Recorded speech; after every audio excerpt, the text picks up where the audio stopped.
नमोस्तु आचार्य श्री। चतुर्विध संघ के चरणों में नमोस्तु वंदामि इच्छामि। गुरुदेव, जैसा कि आज आचार्य विमल सागर जी महाराज का समाधि दिवस है, स्वाध्याय में मैंने आज देखा कि जब वो पश्चिम बंगाल के बरौलिया में विहार कर रहे थे तो उस क्षेत्र में गुरुदेव जैन लोग कम हैं। तो विहार के समय उनका जो संघ चल रहा था, एक जो बजरी आती है कंकर पत्थर की, जो ट्रॉली जा रही थी, तो उसमें कुछ लोग थे, उन्होंने एक कंकर एक गुरुदेव के पीछे से मार दिया। तो जो मुनि थे उन्होंने आचार्य श्री को बोला कि ये जो ट्रॉली गई है उसमें से मेरे अभी एक किसी ने पत्थर मार दिया है। तो आचार्य विमल सागर जी ने उनको बोला कि जो दे उसका भला, जो नहीं दे उसका भला, अब चलते रहते हैं। तो जब ट्रॉली गुरुदेव अपने गंतव्य स्थान पर पहुंचती है, अपने घर पर पहुंचती है, तो वहाँ कोहराम मचा हुआ था। यानी कि जो जिस व्यक्ति ने पत्थर मारा था उसकी बेटी रो रो करके बुरा हाल कर रखी थी, यानी उसके पेट में बहुत जोरदार दर्द हुआ। तो जो बाकी के लोग थे उन्होंने कहा कि ये तेरी वजह से हुआ, तूने उस बाबा जी को जो है पत्थर मारा इसलिए ये दर्द हुआ है इनके। तो उसने कहा कि ये ऐसे कैसे होगा, ये तो मैं तो बिल्कुल स्वस्थ रख के गया था, बीमार भी नहीं थी, और ये अचानक इसके इतनी जोरदार बीमारी कैसे हो गई। तो गुरुदेव उन्होंने डॉक्टर को दिखाया, इधर उधर दिखाया, कुछ फर्क नहीं हुआ। तो किसी के कहने से बोला कि आप उन्हीं बाबा जी के पास जाओ, उन्हीं की शब्दावली है बाबा जी, तो आप उन्हीं बाबा जी के पास जाओ, कुछ हो सकता है। तो गुरुदेव वो उसी चौराहे पर जाते हैं, सड़क मार्ग पर पहुंचते हैं और इधर उधर पूछते पूछते वो एक जहाँ पर उनका रात्रि विश्राम था, एक स्कूल के अंदर, वो वहाँ जाते हैं और गुरुदेव को वो बोलते हैं कि आपने हमारी बेटी को क्यों श्राप दिया, यदि श्राप ही देना था तो मुझे देते कि मैंने पत्थर मारा था। तो विमल सागर जी महाराज ने उनको कहा कि हमने किसी को श्राप नहीं दिया, और ना हम किसी को श्राप देते हैं। जो दुर्जन होता है वो दुर्जन अपनी दुर्जनता नहीं छोड़ सकता, तो हम सज्जन लोग हमारी सज्जनता को क्यों छोड़ेंगे। तो हम लोग सज्जन हैं, किसी का कोई श्राप नहीं देते हैं। तो उन्होंने कहा कि अगर आप श्राप नहीं देते हो तो इसको दर्द क्यों हो रहा है, इसको संभालो आप। तो आचार्य विमल सागर जी महाराज खड़े होते हैं और अपनी पीछे उसके लगाते हैं और वो बिल्कुल उसी क्षण स्वस्थ हो जाती है, उसका दर्द बिल्कुल गायब हो जाता है। गुरुदेव, ये मैंने आज ही स्वाध्याय में देखा और सुना।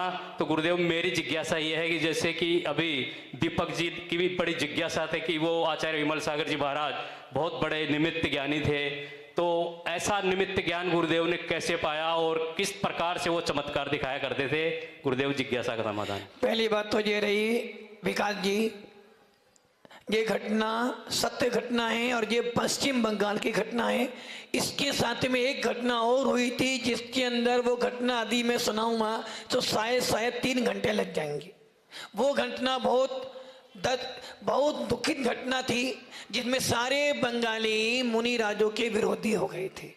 वहां पर एक समाधि हुई थी और इस समाधि के बाद उनका अंतिम संस्कार जहां महाराज ठहरे थे वो कोलिस का बंगालियों का वहां ठहरे थे, और वो अग्नि संस्कार जब कर रहे थे तो एक बंगाली ने बोल दिया, क्या मूर्ति जला रहे हो यहाँ पर। तो एक जैन व्यक्ति भी उसमें था, वो भी वहां पर था, उसने उसको थप्पड़ मार दिया और ऐसा विवाद हुआ था।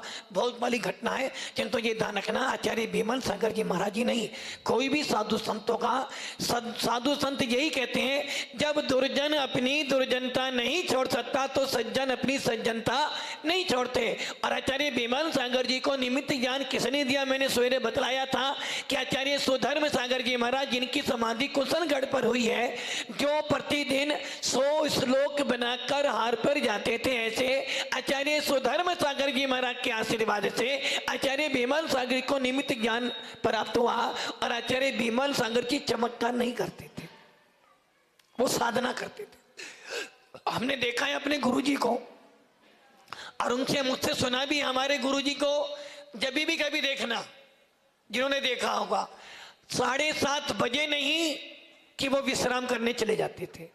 अब आप सोचिए 7:30 बजे, 7:30 8 बजे वो विश्राम करने चले जाते थे और जैसे ही 11 बजे नहीं, तो क्यों पता है अब 11 बजे कोई आने वाला नहीं है, और 11 बजे से लेकर सवेरे 6 बजे तक उनका स्वाध्याय सामायिक जाप लेखन चलता रहता था। लोगों ने पूछा, महाराज जी आप रात भर, भाई हमें पता है कि 8 बजे के बाद श्रावक आएगा, माता पच्ची करेगा, इसलिए 8 बजे आराम कर लो, 11 बजे उठो, कोई मिलेगा नहीं, अपनी साधना करो। वैसे ही आचार्य विमल सागर जी महाराज रात में 11 बजे से लेकर सवेरे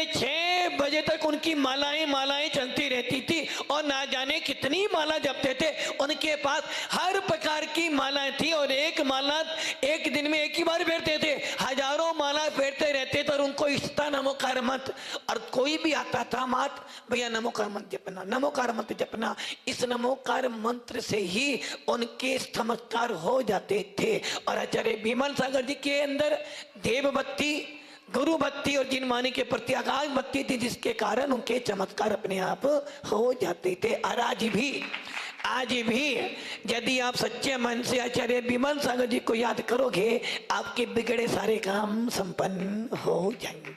नमोस्तु आचार्य। भले ही आचार्य विमल सागर महाराज जी के दर्शन हमने नहीं किए, परंतु ऐसे वृत्तांतों को सुन के उनके प्रति हमारी श्रद्धा भाव भक्ति अवश्य बढ़ती ही है। आगे बढ़ते हैं और बुलाते हैं प्रकाश चंद्र